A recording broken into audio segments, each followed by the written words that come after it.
Hello, welcome to the Redmen TV. I am joined by Brandon Smith, eSports commentator for Ultimate Team. One of the leading eSports commentators in the world, I'm led to believe. If you're kind enough to say that, yeah. Is it No, true? yeah, I've got the lucky job of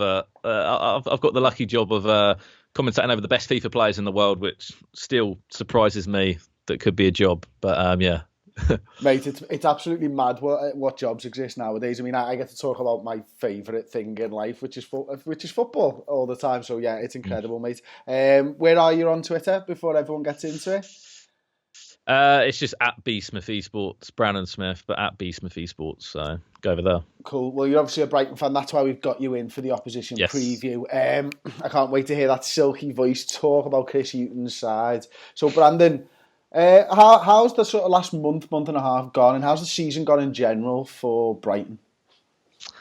I would say that for me, I've followed Brighton since about 2009. From when I kind of was quite young, picked him up in League One, so I've been able to see that progression from a League One to a Premier League team. And I think the first and foremost, the number one thing is Chris Hughton.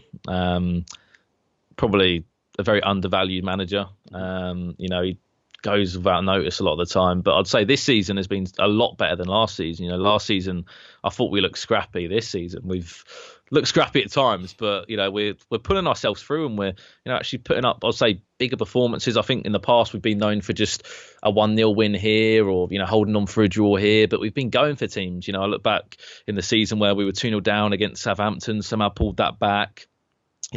Getting that result against Arsenal, getting that result against Manchester United again. We've just seemed to be a bit more alive this season. And you've had some good results over the last month as well. I think if you were to look at the Premier League form table, you'd see a couple of draws, a couple of losses and a win there. But, that game against Chelsea seemed close to me. I think they had chances. You put Chelsea under a little bit of pressure. You obviously had the game against Everton, which was a great result. Brighton are playing well, and they're attacking teams, as you say, aren't they? Yeah, definitely. I think the biggest point is our home form. We love playing at home. We're with our ground that's been around for a few years now. We're able to get 30,000 in there week in, week out.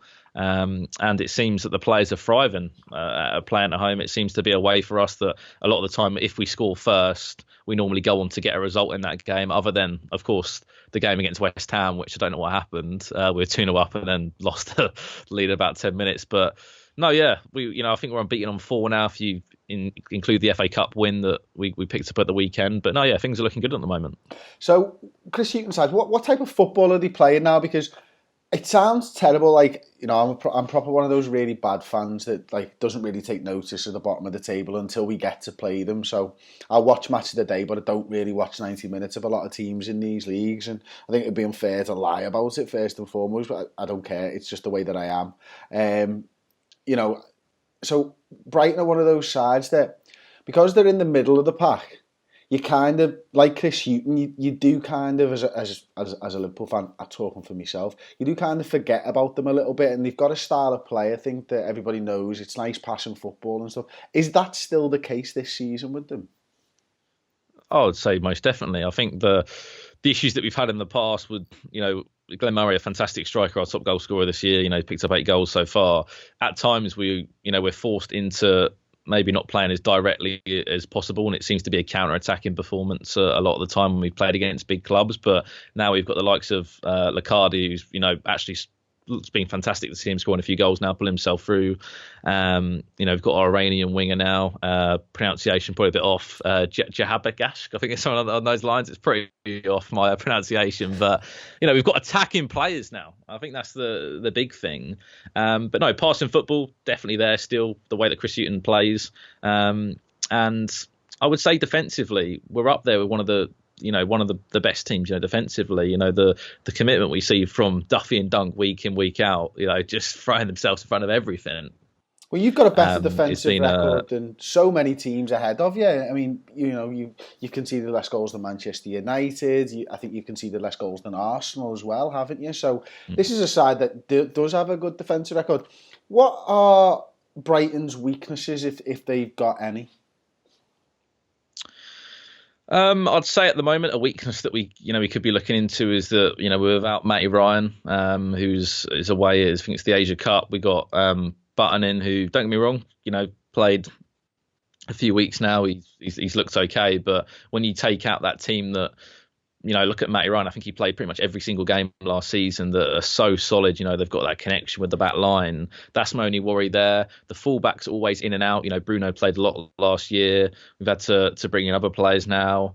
Montoya's came in at right back. There's been a lot of changes. The centre, the back two of obviously the centre half, they always seem to stay. But I'll say our only weaknesses is if we concede first and early, that's when we'll struggle. We've been known for getting the first goal, then that's how we go and win a game, because we can change our play style. And I'll say other than that, it depends how our strikers are on the day. If our hold up play isn't good enough, a lot of the time we would play to Glenn Murray's feet, and then someone has to be off and play. And if that's not on, it's not working that day, then we're going to be in trouble. But you look at the goals that you guys have conceded. You don't concede many either.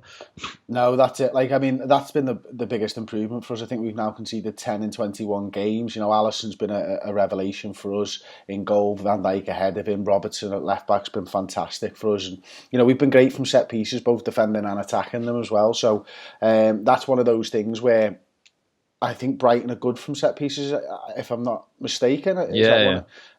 This could be one of those ones where a good set piece side goes up against a good defensive set piece side. We're always looking for the offside trap from those sort of free kicks from that 30, 40 yard range. We're very good at playing that offside trap. So it'll be interesting if Fabinho starts in defence for us. Defensive midfielder, we've got injuries to Matip, to Lovren, to Gomez.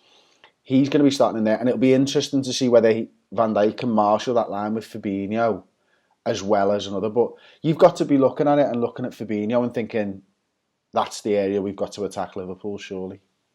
No, you've exactly that. And I think the more important thing is we're a club that, when we come up against a big team like Liverpool or Chelsea, we know we might not get many chances. We might not be given many, especially against a team that's conceded 10 goals and is doing superbly well in the league. We're not going to get many chances. We're very good from set pieces, corners, free kicks. That's where we score a lot of goals. I think Shane Duffy's our second top goal scorer. He scored 4 goals. Like, the man loves to score them with his head. We're not going to get many chances, but it just depends how Glenn Murray goes up, how Jurgen Locadia goes up against your back line. And, as you're saying, you're missing a few players there. Can we get amongst it and try and ruffle up a few feathers? And let's be honest, listen, the game at Anfield this season was incredibly difficult for Liverpool. You could argue that, well, I think it's not worth arguing. We were lucky to get away with a win there. Alisson makes a save in the 88th minute, which any other goalkeeper in the league maybe doesn't save. That was an incredibly difficult performance, a difficult game for us at Anfield, and it must be. I suppose from your point of view, though, getting them into your ground, will you attack Liverpool? That's what I want to know, because teams who attack us tend to get hurt. I think we're going to be quite steady going into the game. I don't think we're going to be coming, maybe like a Wolves who are fearless, it seems, in the way they play. And, you heard it from, one of the opposition videos before about how they don't care. They're coming at you. I think we're a bit more conservative in the way we attack teams, especially when we come up against a team like that. We're not going to go and throw numbers forward and take that risk. So I don't think, to answer your question, I don't think we're going to be attacking at you, aggressively as we will be. I think we'll be, holding on to that game. And, you saw the away result, 1-0 defeat. To be honest, I was slightly surprised as well, coming up against a team that attacks so well as you guys. The save from Alisson right at the end to keep you guys in it. If we picked up a 1-1 again away at Anfield, would have been an incredible result. But it's going to be an interesting game. I've already said I'd happily take a draw out of it. Of course, if we can win it, but I've got to be realistic here. And against one of the best teams in the Premier League, it's going to be tough. Yeah, I think it will be, and this is one of those things. We've got to bounce back. We've had 2 defeats on the bounce now, and Manchester City, obviously away, any team in the country can lose there. The champions, probably one of the best sides the Premier League's seen. Wolves, I don't count that as Liverpool's first team, so you can say what you want about Jurgen Klopp's team selection there. I don't think the lads should be too disheartened with that, because most of the lads weren't playing. But there is a chance for Brighton. They're a good side. They're an attacking side, like you say, good from set pieces. And they've got to be going into this game with full confidence. So what is your score prediction for the weekend then, Brandon? Oof. I'm just going to go in with a 1-1 and sit on the fence. No, I think there's going to be goals. No, there's going to be goals. Oh, it just depends if we score first. If we score first, we should be right to hold on to something. I'll just say I'm just going to stick with a 1-1. Call me crazy, call me boring. No, I don't call you that at all, mate. Do you know what? We've been doing Redmen TV since 2010. And I can probably count on one hand how many times I've actually said that Liverpool will draw. I've never said Liverpool will lose a game in predicting results every single week for 8 years. So you're just a supporter of your football team and you believe in the best. Yeah. No, you can't go against them, can you? You'll say you don't bet on your own team, do you, to lose? It's just, no, you're a proper supporter and I love it. Thank you very much for joining us. Don't forget to check out Brandon over on Twitter. I've really enjoyed this. Actually a little bit different, not doing it with a fan channel as well, so that's been kind of cool for me. Like the video, subscribe to the Redmen TV, and Brandon, once again, thanks for joining me.